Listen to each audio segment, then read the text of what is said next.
Clara did not feel well. She had the mumps. The mumps won't kill you, but if you're sick enough, you'll wish that you were dead. Clara was actually getting better. She felt well enough to sit up in the front room, or at least lay on the sofa, and listen to her papa's conversation in the kitchen. It was just fine for Clara to lay there and listen. In fact, she liked that better than having to go and participate in the conversation, whatever it was. Clara was a very, very shy girl. In fact, everybody in the village knew the Barton family. They were well known, and they always went to services on Sunday.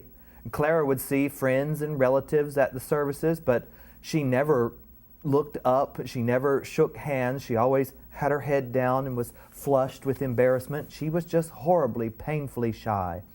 And someone had come to visit in their home and was in the next room with Papa, and if Clara could just lay there on the sofa and listen to their conversation, that was fine with her.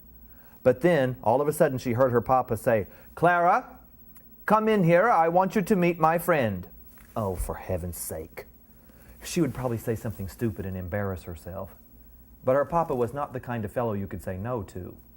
So she stood up from the sofa and made sure that her hair looked nice and smoothed her dress, and she walked into the kitchen.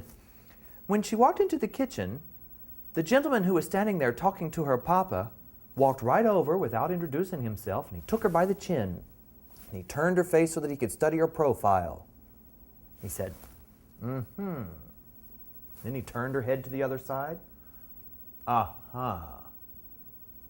He had Clara turn all the way around, and then he put his hands on the back of her head and started pressing on it. Oh, for heaven's sake. This was the most embarrassing thing Clara had ever had to endure.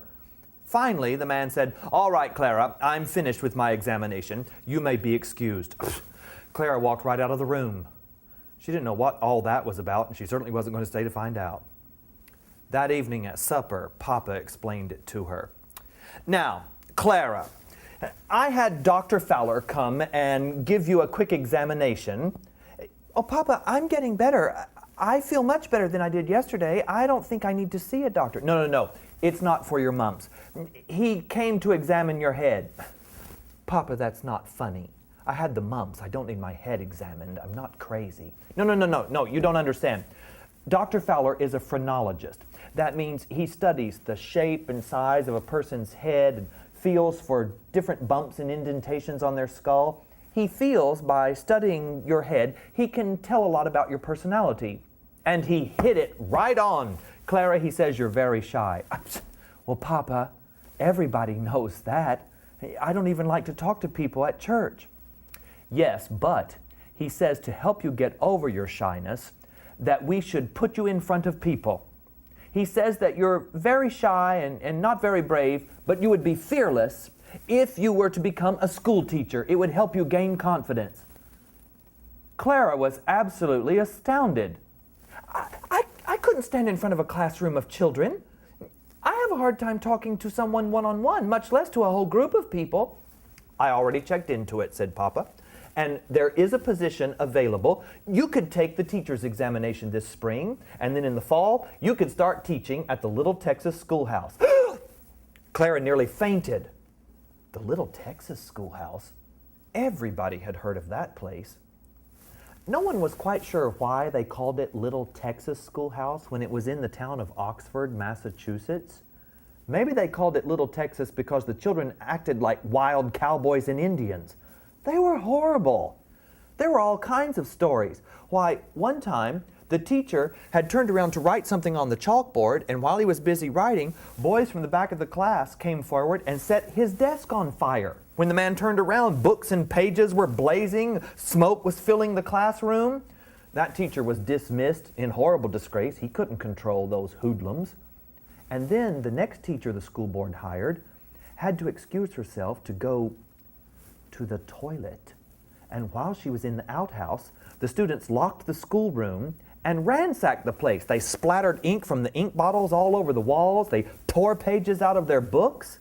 That teacher had also been dismissed, and now the school had been closed. No one was brave enough to teach those children. And Papa wanted Clara to work there? Clara finally decided that if she was going to be a school teacher, then she'd have to be the best teacher she could be. She took the examination, and of course, because she was a good student, she passed with flying colors. And months later, Clara found herself standing in front of a room of 40 students. She was all of 17 years old. On that first day of school, Clara stood there at her desk and examined all of the children's faces. Down in the front, there were young children, bright-eyed, ready to learn how to read. And then in the middle, sitting on larger benches, were older children who already had good reading skills, and they wanted to learn more about mathematics, particularly their times tables. And then in the back of the room sat 4 of the biggest, ugliest boys Clara had ever seen. One of them, Peter Bailey, was nearly 18 years old. He was older than Clara, and he still was not a confident reader. He was too busy setting desks on fire and locking teachers out. He hated school. He only came because his father made him, and he hated Clara. He didn't even really know her, but she was a teacher, and that was good enough. Clara was so nervous, she didn't even know how to begin. She snatched up a book from the teacher's desk, and she opened it, and she tried to read to the children. But her hands trembled so badly that the page moved before her eyes, and the words were all blurry. Finally, in desperation, she slammed the book shut and said, "All right, that's enough of our story for now. How about recess?" The big boys at the back of the class leaped out of their benches. "Woohoo! Recess! This was easy. The teacher just read you a story, and then you got to go outside and play. This was going to be a piece of cake." All the little children clambered out behind them. Clara followed them to the door and locked the school door, and then she started to pace. She was so nervous. She didn't know what to do. Should she have a reading lesson with the little children while the older children waited? Or should she maybe start with a math lesson for the older children and let the little ones practice their ABCs? Teaching so many ages all at once, it was horribly confusing. And then there were those 4 big things at the back of the class. It was obvious they weren't interested in learning anything. Before Clara could make a lesson plan, she heard a commotion on the playground, and she ran to the window and looked out. My goodness, 2 of the biggest boys in the school had this little kid down on the ground. He was all curled up into a ball with his knees tucked up against his chest, and they were kicking him back and forth. That would never do. Something inside Clara Barton snapped. She ran out of the schoolhouse, threw herself between those 2 big boys, and pushed them apart. My goodness, they were like towers standing above her. Boys, I don't think that kicking James back and forth is a very good idea for recreation. Here, I have something we can do. She ran to her farm wagon and brought back a stick and a homemade ball. This is a game that my brothers on our farm taught me. I think it would be fun for you to play. Somebody throws the ball, and then you try to hit it with the stick, and you run around the field and try to score points. Oh, we need something for bases. Clara was trying to explain the rules of baseball. It was a brand new game in the United States. Most folks had never even heard of it yet. But her brothers were big fans, and they had taught her how to hit and how to pitch and how to run. And Clara decided she could do that with these children. I know, for right now, oh my goodness, she was so nervous, her hands trembled and the words were hard in coming. I know, I'll pitch for everyone and we can all practice batting. That'll be fun. Peter Bailey walked up, snatched the stick out of her hand. "Me first." "All right, everyone get in a line behind Peter." Peter whacked the stick on the ground a couple times. He took some practice swings to get ready. He had a good plan. He was going to hit that ball so hard, it would go like a cannon shot straight toward Miss Barton, hit her right in the stomach. She would fly over backward, and her skirts would go up over her head, and then everyone would see her underwear, and it'd be embarrassing for her, and she would quit, and then they'd close the schoolhouse again. Clara took the ball. She walked across the schoolyard. She dug a line. "All right, are you ready?" Peter said he was ready. She wound up, and she pitched one. Clara was pretty good at baseball. She pitched fast.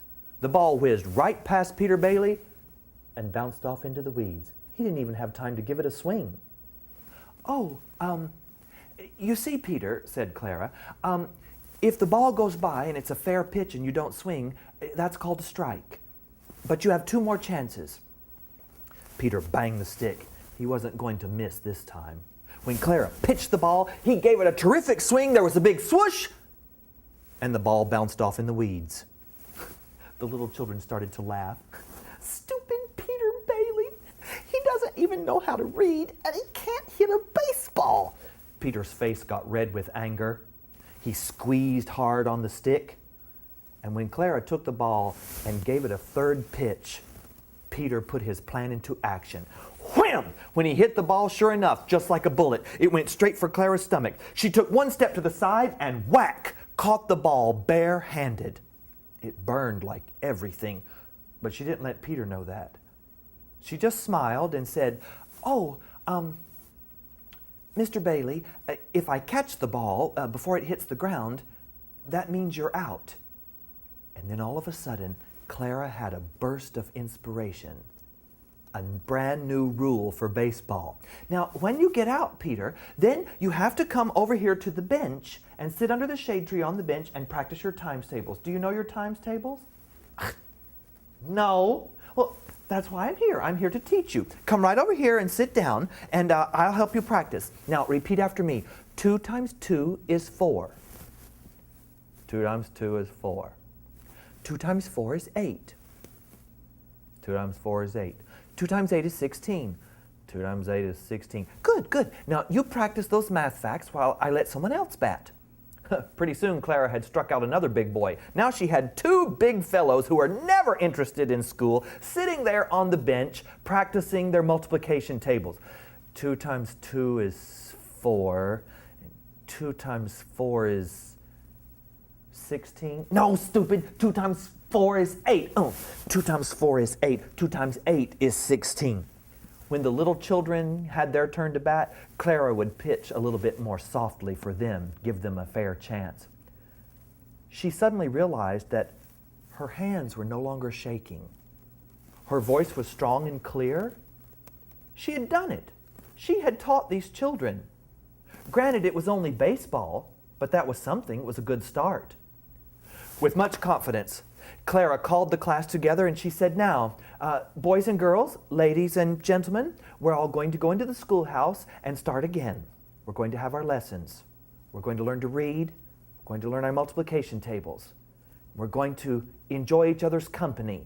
And then after a while, we'll come back out at lunchtime and perhaps we'll practice baseball again." Everybody stood up very obediently, all in good order. They lined up, shortest to tallest, and they all followed Clara to the classroom. When she got to the schoolhouse door, she stood there, prim and proper, and shook hands with each child and welcomed them to the little Texas school. "Hello, my name is Miss Barton, and I'm going to be your teacher. And you're going to learn how to read. Would you like that?" Oh, when she shook hands with the little children, it helped them feel so big and important. When the big boys came to shake hands, Clara didn't tell them, but she had a very firm grip. She milked cows every day, morning and evening on her farm, and because of that, she had a good, strong grasp. She thrust her hand forward and grabbed hold of Peter Bailey's hand, talked to him for a few moments, and then squeezed very hard. "Peter, I know you're going to do a good job. I'm sorry you struck out this morning, but you'll have another chance this afternoon, and you're not going to talk to your neighbor when it's time to read from our book, are you?" "Oh, no, ma'am. Golly, that woman had a squeeze like a vice." She grabbed hold of the next boy's hand. "And you're not going to distract Peter or make fun of him if he mispronounces words." Oh, no, ma'am." Good grief, that little woman was strong. Clara never had a problem with those boys. All that afternoon, while they were busy working with their lessons, if she saw somebody looking out the window or getting ready to throw a paper ball at their neighbor, she didn't fuss at them. She didn't scold them. She did not threaten to hit them with a stick. Instead, she would just walk over to where they were seated, reach out her hand and say, "I know this is hard for you, but I'm very proud of your effort, and I just wanted to shake your hand and say that you're doing an excellent job." And then she would just squeeze down and silently let them know she was a teacher that meant business. By the end of the school year, Peter Bailey could read confidently, as could all the other children in the little Texas schoolhouse. In fact, the district superintendent gave Clara an award for having the very best behaved school in the whole district. And when he presented her with that certificate, he asked her, "Miss Barton, how did you tame these wild cowboys and Indians?" Clara feigned offense. "Why, I don't have cowboys and Indians," said Clara. And smiling at her pupils, she added, "They're ladies and gentlemen, every one. They'll do anything I ask. All you have to do is shake their hand."